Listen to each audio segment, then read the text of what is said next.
Ladies and gentlemen, I love this discussion so much. Nimekuwa nikiwashwa. And for those who are saying that they did not watch the whole speech thingy, I directed that speech. I watched every beat, every full stop, and every comma from the beginning to the end. And what I can say is that our deputy president is under siege.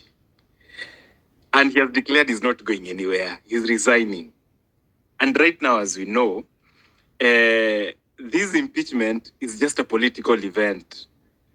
And to be honest, what I can say is that Rigathi is doing this for the purpose of his exit strategy. He's burning the whole house down. Do you guys know the theory of red ocean strategy? I want to educate you for a moment. While I was watching Rigathi speak today, I saw all the ideas gotten from Ruto. Go there, show them that you want to cry, show them that you're very vulnerable, show them that nyi watu mbona mnanifanyia hivi, show them the huruma face, even try and cry for the first time. The most arrogant human being that I know of was almost crying. As I go back, there's a theory called the red ocean strategy that is a prominent business approach that emphasizes competition within established markets. And in this context, companies strive to outperform their rivals to capture a larger share of existing demand. And that term red ocean, it actually symbolizes the intense and often fierce competition that characterizes these markets, where companies are engaged in a struggle for survival, leading to a metaphorical kind of bloody environment. And that is what right now is happening to Rigathi. Rigathi is fight your life yake. So if I'm going to fight for my life, I'm going to burn the whole house down. If I'm going down with the whole house. And if you could have heard that speech word by word, word for word, that guy was saying nothing. He was just trying to create stories. For almost 3 hours, media wameka hapo wanamsikiza. Hizi ni stories za jaba. Kutu divert attention, ndio to feel enyewe by the way, mbona Ruto anafanyia hivi Rigathi? By the way, mbona wasa anafanyia hivi Rigathi? Those are survival tactics he's employing to ensure that he stays on board. Hadi mwisho. Hizo ni distractions zenye tulikuwa tunaongelelea hapa. What I'm going to say is, if and only if, by the way, Rigathi ameiba, it was a race na ameiba hiyo race. Ilikuwa steeplechase na ameiba hiyo race. Because alikuwa anajua kitu inafanyika kesho, wacha niongelesha wa Kenya leo, so that kesho watu wanaweza nionea huruma, or the MP is watching me, or whoever. But I don't know what's happening tomorrow. But tomorrow is the D-Day. Whether he's going home or not, I want you guys to know that his life is now hanging on a slimy thread. And that's why he's pulling all these acts today on local media in broad daylight. I think that's what I wanted to say. But really, kusema ukweli, if you heard him, even all those mali anatuambia and all that. See, there was a time that they were being interviewed about the deputy presidents, and they were trying to declare their wealth. Why declare them now? Who asked him of that wealth that he's declaring? Nani alimuuliza about who's supporting their wives, whatever. No, nobody gives a damn about that. But all that were distractions plea for sympathy, so that wasewa muone huruma. And for me, this whole circus is not making sense. In attention seeking, he's trying to pull how do we call it? He's trying to pull a Ruto on us, whereby he cried mbele ya church and all that kind of stuff. I know you're raising up your hand because my time is up. I'm done speaking. No, I wanted to ask you a question. The host nipatie ruhusa. Go ahead, Redemptor. That was for you. Sorry, I was itching because I know director, producer, script writer, or Ayo, you've come to this episode of today, but I wanted you to tell me, there's a lady who made a very great submission because she was speaking from a constituent point of view. So you as a script writer and you directing the speech that was read today, I want you maybe to tell me what was the target audience, because the other lady said the target audience were his enemies, the people who were about to bring him down. And then my second question is there continuity Or is there a disconnect from yesterday's conversation and today? Okay, to be honest, that speech of today, number one, it's targeted to the people. Because anajua watu wame lose faith in them. They're just actually trying to fight for their lives. That's number one. The second target audience, ni wase wanaenda kuvote kesho, au ma MPs, they're his target audience, who most of them wame declare, if you watch today's bulletin or whatever brief in any channel, itakwambia at least how many percentage are for the impeachment? Almost 50%. And I don't know, 20% were not sure, and another 20%, I don't know, 25% were not sure, and the other 25% were not for the impeachment. So I think it is for both. And what is the end game? The end game of this whole thing is to seek that sympathy so that asiende home. Na asipoenda home, ndio tutajua who mtu ni nani. Na akienda, I don't know what's gonna happen next according to the Kenyan constitution. I cannot tell what will happen next after that. But what I know, that whole speech, the target audience, number one, for his enemies, wenye wanataka fall, kusik sympathy ndio waseme nyewe umse amejililia sana. Number two, were for those people, those MPs in parliament who are gonna vote aende. And a few to buy love for those undecided wasifanye aende. Does that answer your question? Yes, asante sana. It does. But though you didn't tell me if the script of today has continuity from that one of yesterday. Because I feel like there are two different scripts. There are two different scripts altogether. That one I agree with you. Two different scripts. Heaven and earth. All right, those are the storytellers here. That's the beauty of having these sessions. So basically, yesterday you were saying, we've been given money.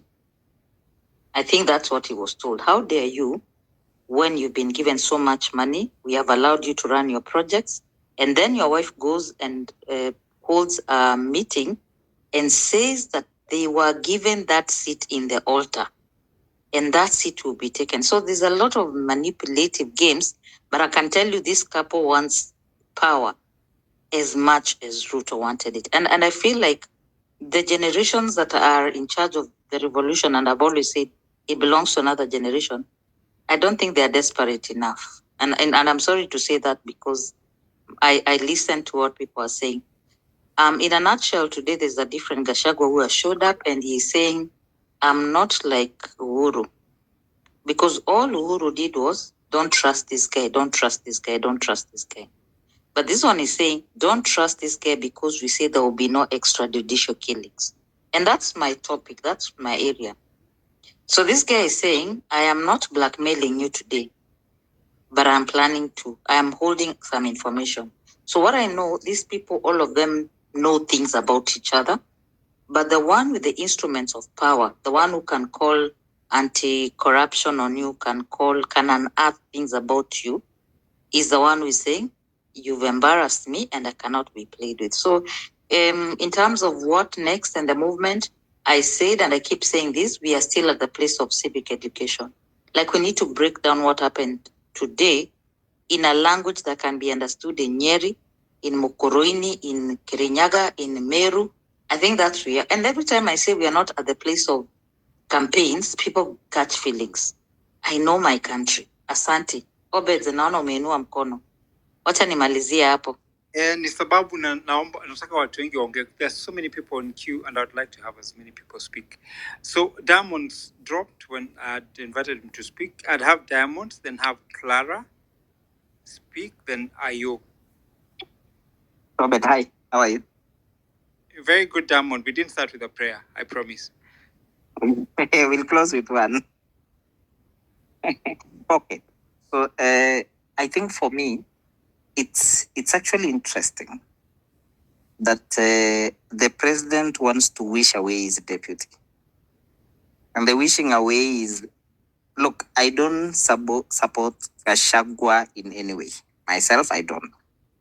However, I would also ask myself, when the drafters of the Constitution said there was an option to impeach a deputy president, what did they really mean? Do they really mean that when you get tired of your deputy, you just let them go? If that was the case, then obviously we wouldn't have wanted an elected deputy president.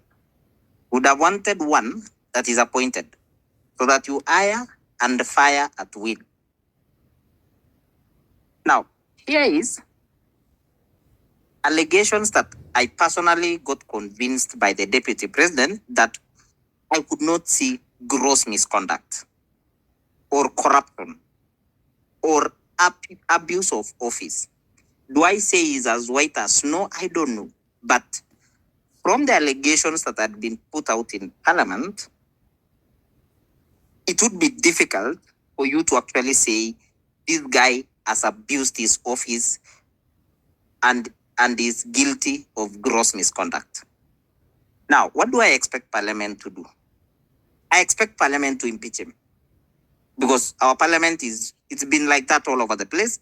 As long as they get paid, they vote without thinking. Remember the story of saying we are like cows? That's it. That is Parliament for you. So what will they do tomorrow? They will impeach him. The case will go to the Senate. They will still impeach him, because it's a matter of if you can buy the senators, they will obviously impeach him. Now, my question to everyone is that what we wanted when the drafters of the Constitution said a deputy president can be impeached? Quote in quote, I hear people saying, oh, it is a political process. It is a political process. It doesn't matter if there is evidence or not. It doesn't matter if there are allegations that are proven or not. But the question is, if it didn't matter, then the word gross misconduct could not have been put in the Constitution. And if it actually never mattered, if it is a political process, then there wouldn't be a case of saying you must abuse your office for you to be impeached. So Ruto is looking for a convenient way to do away with his deputy, but I think he's holding on to nothing. He's talking about companies that were opened 15 years ago and they've never traded. How do you even put that as part of your evidence? If you needed to fire the guy, man, he has all state machinery, and the niggas put together a document that can be thrown away by a class 3 student. Put together allegations that cannot even hold water. Look, people are talking about, oh, why did the brother give him his will? Oh, but just 1 second. Why did the brother give him so much of his property in his will? Man, that is his brother. Even if he had decided to give him everything, what is your problem? Your brother has not given you. So don't worry. The thing is, the brother has given a will, and actually the will was, I'm told it was actually in the Standard newspaper 6 years ago. So the thing is, what is the intention of the Constitution by saying gross misconduct and abuse of office? Thank you. I'll leave it at that. All right. Thank you so much, Diamond. I think you've made a lot of people laugh and, think through what you've said in terms of why do we need to have a constitution if the whole purpose is to really have to abuse the powers. I will want to abuse my powers right now and ask Redemptor to land on the issue of where we are at as a movement. Redemptor, consider yourself a lucky knight. Yeah, thank you. A lot going on in terms of the movement, a lot of players, a lot of mistrusts. The movement, the divide and rule, it's just scary. Let me tell you, to be honest, I don't want to talk about the legalists because we know this is a political process. It has nothing to do with what the lawyers will argue. It's just now whipping up emotions again. And by the time now we are, oh my God, it's just scary. By the time we are done, Adani deal is going through, Shisha is going through, all the extension of the term of a president to 7 is going through. There's a lot of going on. So if people are not grounded, if we allow the sideshows to take over, I'm sorry to say the movement is going to be disrupted, because now we have new players. We have these people fighting for power. We have the brainwashing about the tribes. We already saw what happened when Raila joined.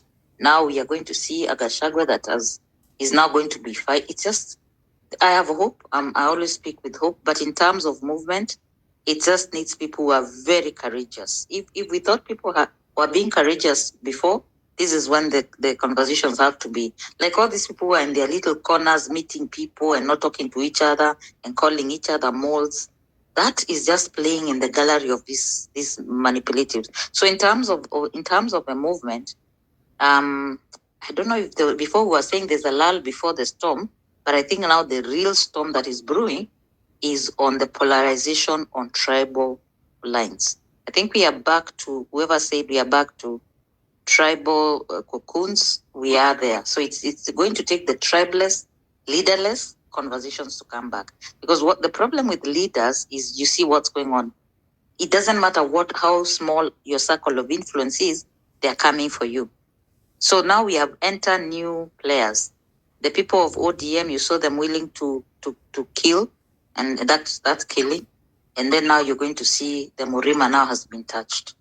So in terms of the movement, I don't want to comment. I just want to watch the next 3 days. Asante. All right, thank you very much, Redemptor. You say we should grab our popcorn and look forward to the next 3 days. What's going to be happening? DP Gachagua has spoken. Many say he gave us a lull in the evening, but eventually spilled a number of beans that we are chewing on tonight. Let's hear from Clara. Good evening, Clara. Welcome to the space. All right, Gravity, go ahead. The mic is yours. Asante sana. Thank you for the opportunity. I think this whole impeachment thing is just to add on what I think I found Redemptor speaking. I think this impeachment story is a sham for the movement to die, because you see, when they brought from when we started Maandamano, it was killed. It was killed by Ruto wants a conversation. Then again, they came about. They brought something else. Now they brought the impeachment. I think this whole tomorrow that guy want to be impeached from my view. This is a game that they're playing in house. It will. For me, I think it was just to kill the vibe of the whole movement that we were doing. That's my take. Thank you very much for that take. Short and precise, to the point. Let's see, Declan, you've been waiting. Go ahead. Thanks so much. Also, thank you to the previous speakers who always speak very well. Can I be heard? Sure, you can. Proceed. Oh, great. That's fantastic. So it's very interesting. The question I'm asking, there's a lot of questions to ask out of what's going on. One of them saying, what did he say? It's actually that's what I've been thinking the whole evening. What has this guy said? It's great that guys like Ayo have watched this thing in totality, so that siezi fungua tu mdomo hohehahe, because I started watching and ilikuwa tu jaba. I went and continued with my day. And then as I'm scrolling there on Twitter, I go back into Pipita's space and he's still streaming the speech. And it's how many hours later. And we are still hearing that same tone that he's had the whole speech. He's just going around in circles, things that I don't care about, things that the common mwananchi doesn't care about. So I'm trying to understand, one, I think the biggest question we need to ask is, what does this mean for us as a movement? So, guys like Farah and I think Redemptor and a few other people have mentioned the issue of tribalism and how that's going to be affected. The unity of tribalism will be affected within this movement. I think that's one take. But I feel like there's more. I don't think anybody has found the reason why Ruto has decided to make this move. If you ask me, I might be naive, but I feel like this has nothing to do with us and the movement. And I say that might be a naive statement because I really don't know. But I can't, the math isn't mathing. I don't understand. What does this do for Ruto? Or, what does Rigathi have against him? I don't understand what the issue is. So I think I'll continue looking for the answer to see what does this mean for us as a movement. The reason why I was supportive of getting rid of both, and not just Gachagua, but obviously it's going to be Gachagua first, is because in my head I was thinking, okay, if a deputy can be impeached and the people of Kenya see it's possible for a deputy to go, those who don't understand that Ruto can go might start seeing that picture. Again, that might be a naive statement, but it's just where it's my initial thoughts, backed up by no kind of data. But that's what I'm thinking.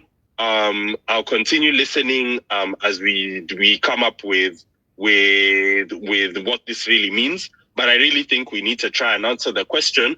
One, why is Ruto trying to do this? Which isn't really too important, but what does it mean for us as a movement? And how can we maximize on this?